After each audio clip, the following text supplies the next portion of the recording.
குருவடிகளே சரணம். Hello friends and viewers, எல்லாருக்கும் வணக்கம். 14 சித்தர்கள் பாடல் வரிசையில் பட்டினத்தார் அவர்களுடைய பாடல்களும் அதற்கான விளக்கமும் பார்த்துட்டு இருக்கோம். இப்போ நம்ம பார்க்க போற பாடல் திரு ஏகம்பம் என்னும் திருத்தலத்தில் பாடிய பாடல். எத்தனை ஊர், எத்தனை வீடு, எத்தனை தாய் பெற்றவர்கள், எத்தனை பேர் இட்டழைக்க ஏன் என்றேன் நித்தம் எனக்கு கலையாற்றாய் ஏகம்பா கம்பா உனக்கு திருவிளையாட்டோ.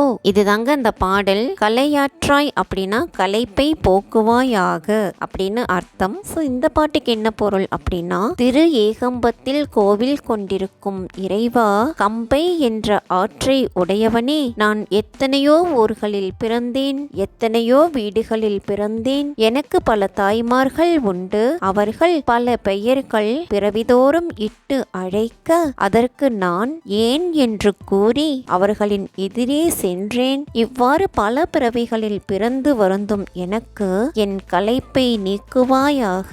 எனக்கு பல பிறவிகளை தந்து அவற்றிலெல்லாம் நான் வருந்துவதை நீ கண்டு இன்பம் அடைவது உனக்கு விளையாட்டோ அப்படின்னு கேட்டிருக்காரு. இதுதாங்க இந்த பாட்டோட பொருள். அடுத்தது திரு இருப்பையூர் என்னும் திருத்தலத்தில் பாடிய பாடல். மாதா உடல் சலித்தால் வல் வினையேன் கால் சலித்தேன், வேதாவும் கை சலித்து விட்டானே, நாதா இருப்பையூர் வாழ் சிவனே, இன்னமோர் அன்னை கருப்பையூர் வாராமல் கா. இதுதாங்க இந்த பாடல். மாதா அப்படின்னா தாய், வல் வினையேன் அப்படின்னா தீவினை உடையவனாகிய நான், வேதா அப்படின்னா பிரம்மன், கா அப்படின்னா காப்பாற்றுவாயாக அப்படின்னு அர்த்தம். ஸோ இந்த பாட்டோட பொருள் என்ன அப்படின்னா, திரு இருப்பையூரில் வீற்றிருக்கின்ற சிவபெருமானே, பல பிறவிகளில் என்னை ஈன்றெடுத்த தாயார் தம் உடல்கள் சலித்தனர். தீய வினையுடையவனான நானும் அப்பிறவிகளை எடுத்து வருந்தியும் இறந்தும் துன்பம் அடைந்தேன். பல பிறவிகளில் என்னை படைத்த பிரம்மனும் பலமுறை என்னை படைத்ததால் கை சலித்து விட்டான். இறைவா, மீண்டும் பிறந்து வருந்த நான் விரும்பவில்லை. எனவே எனக்கு இன்னும் ஒரு தாயில் கருப்பையில் பிறக்காதபடி காப்பாற்றுவாயாக அப்படின்னு கேட்டிருக்காரு. இதுதாங்க இந்த பாட்டோட பொருள். இது கேட்கும்போது உங்களுக்கு ஒரு பாட்டு ஞாபகம் வந்திருக்குமே. பெற்றவள் உடல் சலித்தால் பேதை நான் கால் சலித்தேன், படைத்தவன் கை சலித்தே ஓய்ந்தானம்மா, மீண்டும் பாவி ஒரு தாய் வயிற்றில் பிறவேனம்மா பிறவேனம்மா.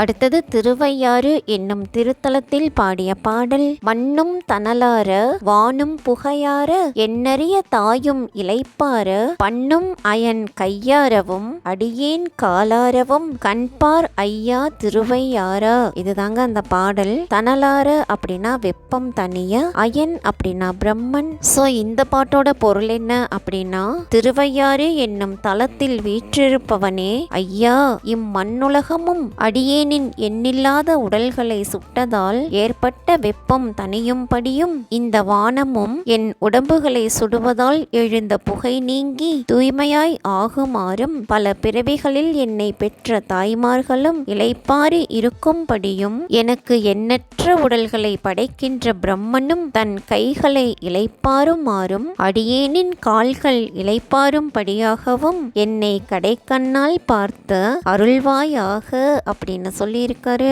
இதுதாங்க இந்த பாட்டோட பொருள். அடுத்தது திருக்குற்றாலம் என்னும் திருத்தலத்தில் பாடிய பாடல். காலன் வரும் முன்னே கண் பஞ்சடை முன்னே பாலுன் கடைவாய் படும் முன்னே, மேல் விழுந்தே உற்றார் அழும் முன்னே ஊரார் சுடும் முன்னே குற்றால தானையே கூறு. இதுதாங்க இந்த பாடல். காலன் அப்படின்னா யமன், கண் பஞ்சடைதல் அப்படின்னா கண்கள் ஒளியிழந்து போகுதல். சோ இந்த பாட்டோட பொருள் என்ன அப்படின்னா, உள்ளமே, யமன் உன் உயிரை பறித்து கொண்டு செல்ல வருவதற்கு முன்பாகவே, நம் கண்கள் ஒளியிழந்து பஞ்சடைந்து போவதற்கு முன்பாகவே, குடிக்கும் பாலானது கடைவாய் வழியே ஒழுகி போவதற்கு முன்பாகவே, உறவினர்கள் நம் உயிர் நீங்கியது என்று உணர்ந்து மேல் விழுந்து அழுவதற்கு முன்பே, ஊர் மக்கள் இந்த உடலை எடுத்து சென்று சுட்டெரிப்பதற்கு முன்பே திருக்குற்றாலநாதரின் பெயரையே கூறுவாயாக அப்படின்னு சொல்லியிருக்காரு. இதுதாங்க இந்த பாட்டோட பொருள். என்ன ஃப்ரெண்ட்ஸ், பாடல்களும் விளக்கமும் உங்களுக்கும் தெளிவா புரிஞ்சிருக்கும்னு நினைக்கிறேன். இதுக்கப்புறமா பொதுவான பாடல்கள் அப்படின்னு கிட்டத்தட்ட ஒரு 60 பாடல்கள் இருக்குங்க. அந்த பாடல்களும் அதற்கான விளக்கம் பற்றின வீடியோல சந்திக்கலாம். தேங்க்யூ.